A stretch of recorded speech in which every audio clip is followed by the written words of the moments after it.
Malam itu hujan deras mengguyur Jakarta Selatan. Aisyah Wijaya baru saja keluar dari mobil Mercedes G-Class hitamnya ketika matanya tertuju pada sosok wanita muda yang meringkuk di bawah rintik air di trotoar Jalan Pondok Indah. Tubuhnya basah kuyup, jaket compang-camping menempel ketat di kulitnya yang menggigil. Aisyah berhenti. Entah kenapa sesuatu di dalam dada wanita itu menariknya mendekat. "Kamu bisa mati kedinginan di sini," kata Aisyah pelan tapi tegas. "Ikut aku pulang." Wanita itu mengangkat wajah. Matanya hitam pekat, lelah, tapi masih menyimpan api yang belum padam. "Kenapa?" tanyanya parau. "Kamu tidak kenal aku." Aisyah menatapnya lama. "Karena aku pernah merasa seperti kamu. Sendiri di tengah kota ini." Di dalam mobil yang hangat, mereka tidak banyak bicara. Aisyah hanya tahu namanya Sinta. Sinta Larasati. Usia 24 tahun. Itu saja. Sesampainya di rumah 2 lantai bergaya minimalis mewah di Pondok Indah, Aisyah memberikan handuk dan baju ganti. "Mandilah. Kamar tamu di lantai atas. Besok kita bicara." Pukul 10 malam, pintu rumah terbuka. Rani Kusuma pulang dari acara brand ambassador di SCB. Ia melepas sepatu high heel dengan senyum lelah, tapi senyum itu langsung lenyap ketika melihat jaket compang-camping yang tergantung di kursi. "Sayang," panggil Rani. Tidak ada jawaban dari dapur. Ia naik tangga.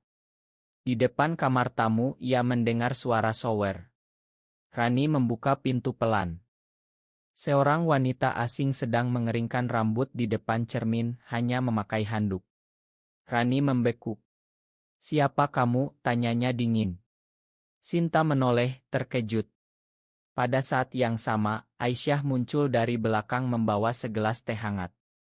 Udara langsung membekuk. Rani menatap Aisyah dengan mata tidak percaya. "Jelaskan. Sekarang juga." Aisyah menarik napas dalam. "Namanya Sinta. Aku menemukannya di jalan. Dia tidak punya tempat tinggal, Ran. Hujan deras. Aku tidak bisa membiarkannya begitu saja." Rani tertawa dingin. Tawa yang penuh luka. "Jadi kamu bawa pulang orang asing ke rumah kita?" "Rumah kita, Aisyah. Tempat kita berdua membangun hidup selama 4 tahun ini." Malam itu menjadi malam pertama dari banyak malam yang rusak. Rani tidur di kamar utama sendirian. Aisyah tidur di sofa ruang tengah. Sinta tidur gelisah di kamar tamu, merasa seperti beban yang tidak diinginkan. Pagi harinya, Aisyah bangun lebih awal. Ia memasak bubur ayam sederhana, sesuatu yang jarang ia lakukan sendiri. Sinta turun dengan baju oersier milik Aisyah yang kebesaran. "Terima kasih," katanya pelan. "Aku tidak akan lama. Besok aku cari tempat lain." Aisyah menggeleng. "Tidak perlu buru-buru. Kamu bisa tinggal di sini dulu. Sampai kamu dapat pekerjaan."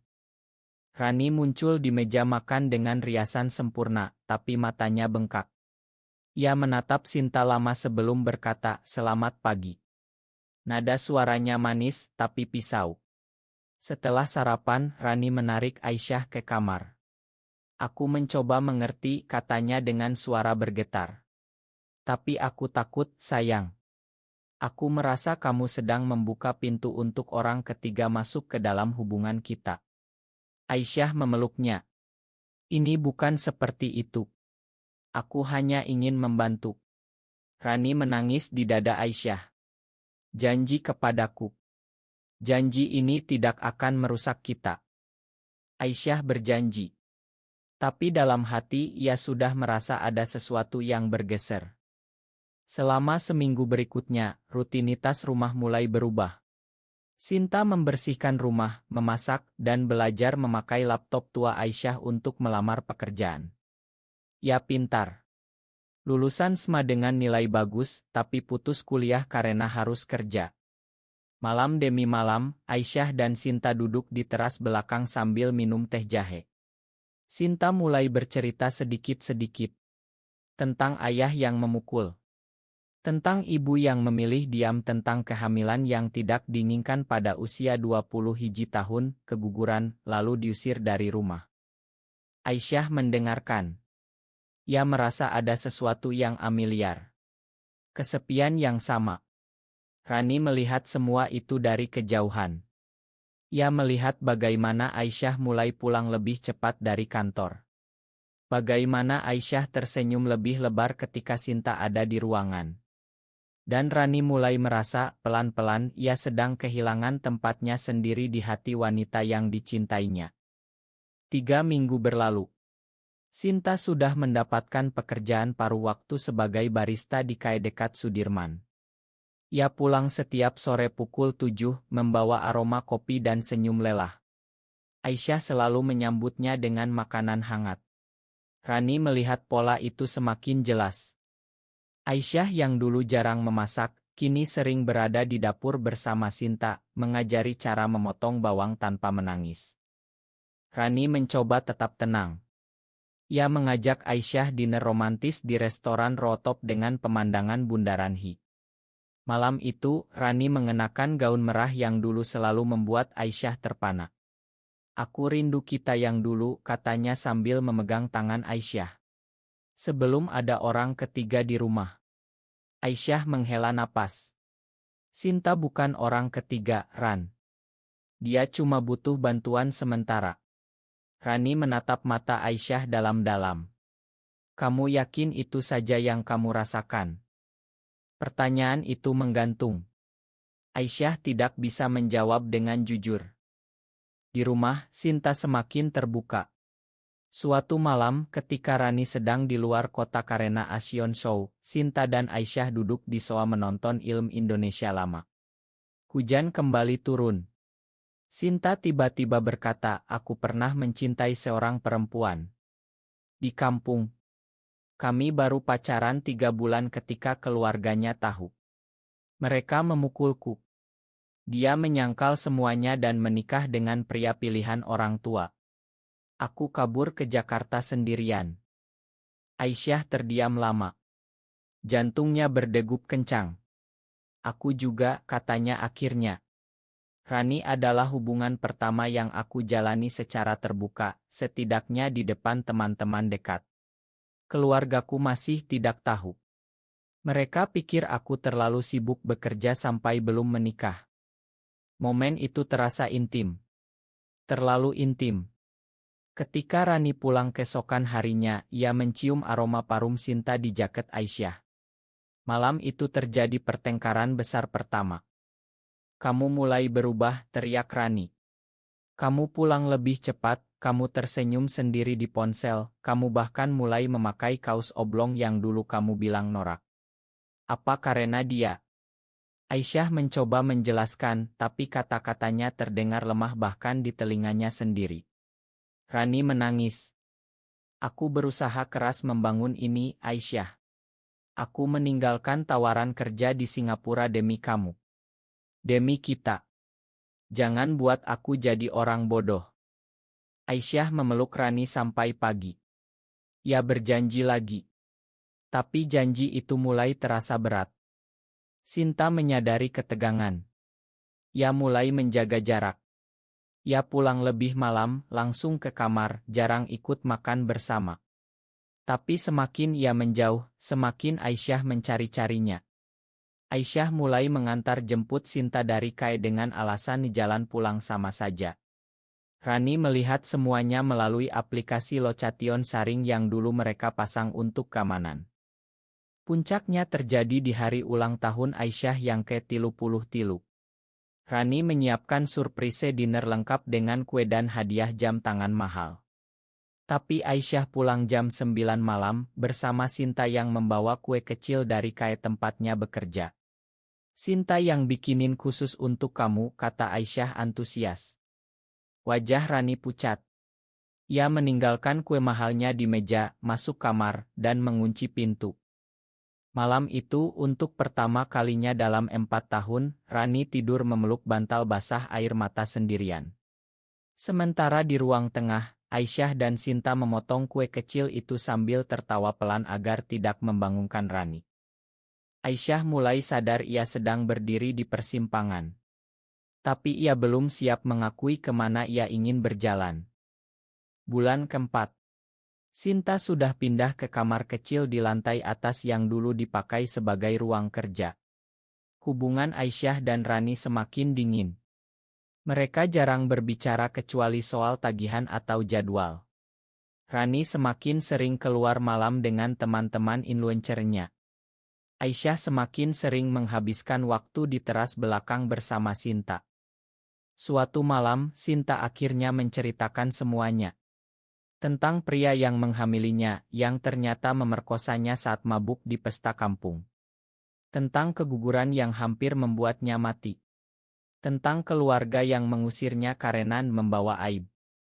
Aisyah mendengarkan dengan air mata mengalir. Ia memeluk Sinta erat. Pelukan itu berlangsung terlalu lama. Rani pulang jam 2 pagi. Ia melihat pelukan itu dari celah pintu. Tubuhnya gemetar.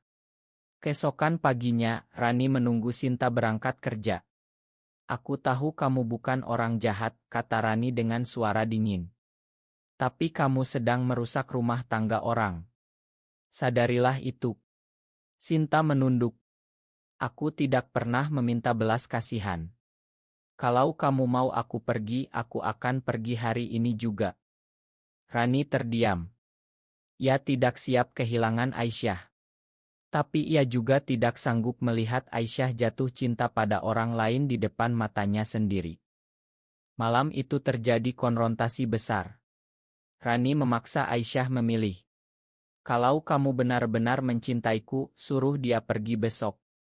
Kalau tidak, aku yang pergi." Aisyah panik. "Ran, jangan begini. Kita bisa atur semuanya." Rani tertawa getir. "Atur bagaimana? Kamu sudah jatuh cinta padanya, Aisyah. Aku melihatnya setiap hari. Kamu tidak bisa bohong lagi." Aisyah tidak bisa menyangkal. Malam itu ia tidur di sofa lagi. Jam 3 pagi, Sinta turun membawakan air putih. "Aku dengar semuanya," katanya pelan. "Aku akan pergi besok pagi. Terima kasih untuk semuanya." Aisyah menatap Sinta. Matanya penuh perasaan yang selama ini ia pendam.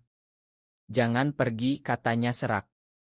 Aku tidak mau kamu pergi." Sinta menangis. Aisyah memeluknya. Dan untuk pertama kalinya mereka berciuman. Rani yang tidak bisa tidur, turun mengambil air. Ia melihat semuanya dari tangga. Pagi harinya, Rani sudah mengemasi 2 koper besar di ruang tamu. Wajahnya tenang, tapi matanya mati. "Aku sudah pesan tiket ke Bali sore ini," katanya datar. "Aku akan tinggal di Ila temanku dulu." Aisyah panik. "Ran, kita bicara dulu." "Jangan begini." Rani menggeleng. "Sudah tidak ada yang perlu dibicarakan. Kamu sudah memilih. Sekarang aku yang memilih diriku sendiri." Sinta berdiri di sudut ruangan pucat. Ia merasa bersalah luar biasa. "Aku yang pergi saja," katanya. Rani menatapnya tajam. "Tidak perlu. Kamu sudah menang." Pintu rumah ditutup pelan oleh Rani. Tidak ada teriakan. Tidak ada drama berlebihan. Hanya keheningan yang mengerikan. Aisyah ambruk di sofa. Sinta mendekat, memeluknya. Tapi pelukan itu terasa berbeda. Rasa bersalah menyelimuti mereka berdua. Berita mulai tersebar. Teman-teman Rani yang kebanyakan influencer mulai posting story ambigu tentang pengkhianatan dan orang ketiga. Keluarga Aisyah di Bandung mulai menelepon. Ibunya, seorang guru yang taat agama, menangis di telepon. "Kamu bilang kamu belum menikah karena sibuk kerja. Ternyata kamu hidup seperti ini. Membawa perempuan lain." Astagfirullah, Aisyah. Tekanan datang bertubi-tubi. Investor startup Aisyah mulai bertanya-tanya karena reputasi. Beberapa klien menarik diri. Aisyah mulai mengalami panic attack di malam hari. Sinta yang berada di sisinya mulai merasa, cinta yang baru tumbuh itu sekarang terasa seperti beban. 2 minggu kemudian, Rani mengirim pesan singkat, "Aku hamil. Usia genep minggu. Ini anak kita. Aku tidak minta apa-apa. Aku hanya memberitahu." Dunia Aisyah runtuh. Aisyah membaca pesan itu berulang-ulang. Sinta yang sedang memasak di dapur melihat wajah Aisyah pucat dan langsung tahu ada yang salah. "Apa terjadi sesuatu?" tanyanya khawatir. Aisyah tidak bisa menjawab. Ia hanya menyerahkan ponselnya kepada Sinta. Malam itu mereka tidak tidur. Sinta menangis sepanjang malam. "Ini salahku. Aku menghancurkan kalian berdua." Aisyah memeluknya erat. "Bukan. Ini salahku. Aku yang tidak bisa memilih dengan benar dari awal." Keesokan harinya, Aisyah terbang ke Bali. Ia menemui Rani di Ila di Ubud. Rani terlihat lebih kurus, tapi tetap anggun. Mereka bicara selama berjam-jam. Rani tidak menuntut pernikahan. Ia hanya ingin Aisyah mengakui anak itu. "Aku tidak mau anakku lahir tanpa ayah," katanya pelan. Meskipun ayahnya adalah seorang perempuan. Aisyah pulang ke Jakarta dengan keputusan berat. Ia meminta Sinta untuk memberinya waktu. Sinta mengerti. Ia memutuskan kembali ke kampung untuk sementara, menemui ibunya yang sudah mulai sakit-sakitan. "Aku mencintaimu," kata Sinta sebelum naik kereta.